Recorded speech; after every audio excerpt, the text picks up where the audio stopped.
সুপ্রভাত, very very good morning. এই মুহূর্তে আমি চলে এসেছি ধর্মতলায়। ঘড়িতে এখন সময় সকাল 6:50। আমি এখন যাব ধর্মতলার বাস স্ট্যান্ডে। ধর্মতলার এই বাস স্ট্যান্ডে আমি এখন বাস ধরবো।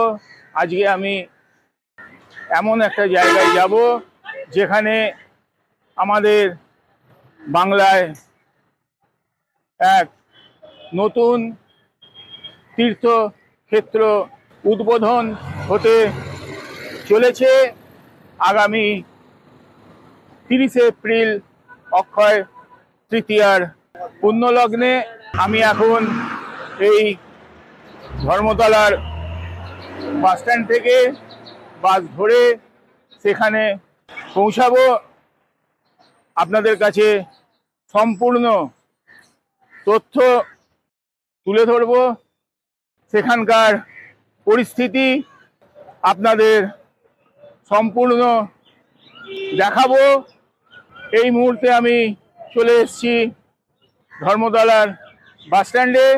বাস স্ট্যান্ডে যাওয়া যাক, বাস ধরে সেই তীর্থক্ষেত্রে পৌঁছে আবার আমি আপনাদের সাথে মিলিত হব। ততক্ষণের জন্যে আপনারা আমার সঙ্গে থাকুন। এই হচ্ছে সেই তীর্থক্ষেত্র জগন্নাথ ধাম দীঘা। এই মুহূর্তে আমি পৌঁছে গেছি সৈকত শহর দীঘায়। আজ 23 এপ্রিল 2025 বুধবার। আজ থেকে ঠিক 7 দিন পরেই আগামী 30 এপ্রিল 2025 অক্ষয় তৃতীয়ার শুভক্ষণে এই দীঘার জগন্নাথ ধামের মন্দির উদ্বোধন হতে চলেছে। উদ্বোধন করবেন পশ্চিমবঙ্গের মাননীয়া মুখ্যমন্ত্রী শ্রীমতী মমতা বন্দ্যোপাধ্যায়। বাংলার গর্ব, আমাদের গর্ব এই সৈকত নগরী জগন্নাথ ধাম দীঘা। তো এই মুহূর্তের প্রস্তুতি একদম শেষ লগ্নে।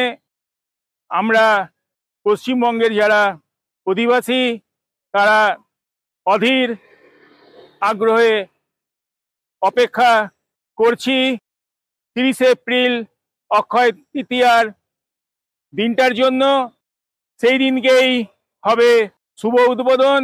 এই মুহূর্তে চলে এসেছি দীঘার সমুদ্র সৈকতে। দিগন্ত বিস্তৃত দীঘার বিস্তীর্ণ সমুদ্র সৈকত এ এক বিশাল জলরাশি। আগামী 30 এপ্রিল দীঘার জগন্নাথ মন্দিরের উদ্বোধনকে কেন্দ্র করে বিস্তীর্ণ এই দীঘা সম্পূর্ণরূপে সেজে উঠেছে। নীল জলরাশি আর পাড় ঘেঁষে দিগন্ত বিস্তৃত বালিয়াড়ি। বাঙালিদের দুদিনের ছুটি মানেই ডেস্টিনেশন দীঘা। কিন্তু দীঘার পর্যটন মানচিত্রে এবার ঘোরাঘুরি এবং সমুদ্রে স্নান করার সাথে ভক্তির মিশেল। সৌজন্যে এই সুবিশাল চোখ ধাঁধানো জগন্নাথ মন্দির।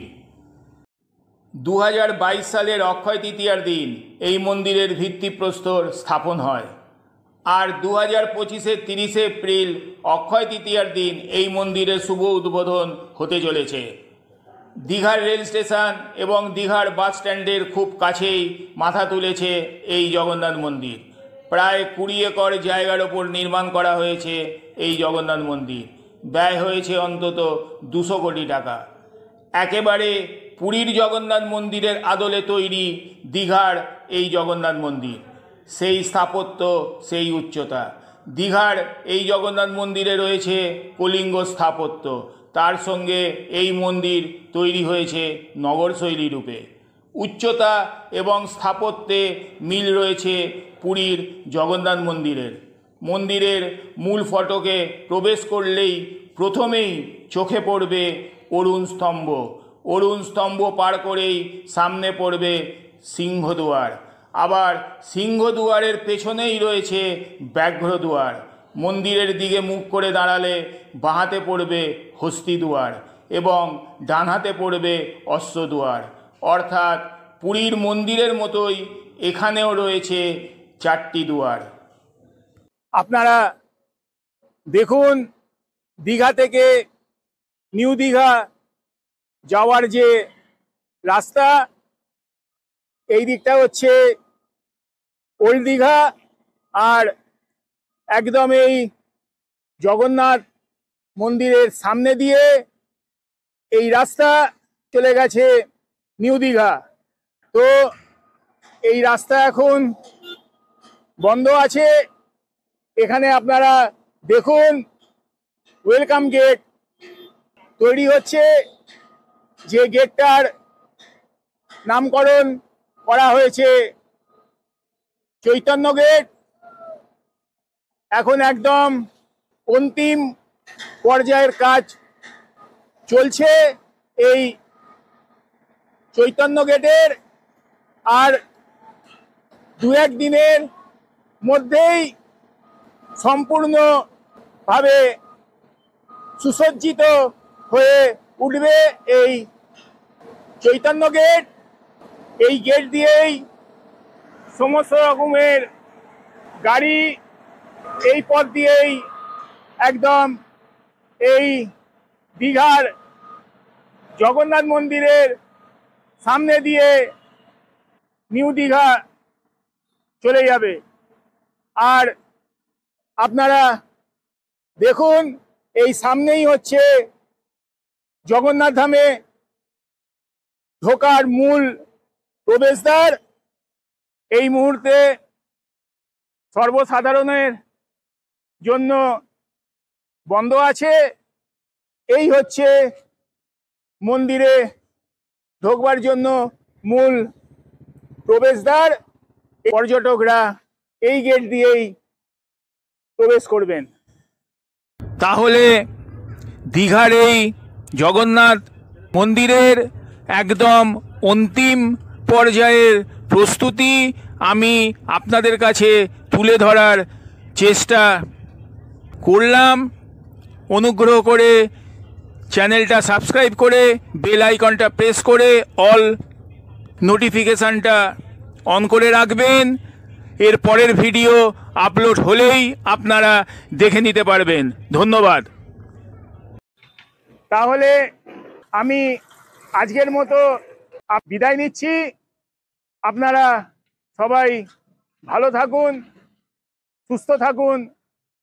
অনেক অনেক শুভেচ্ছা আর শুভকামনা রইল। ধন্যবাদ।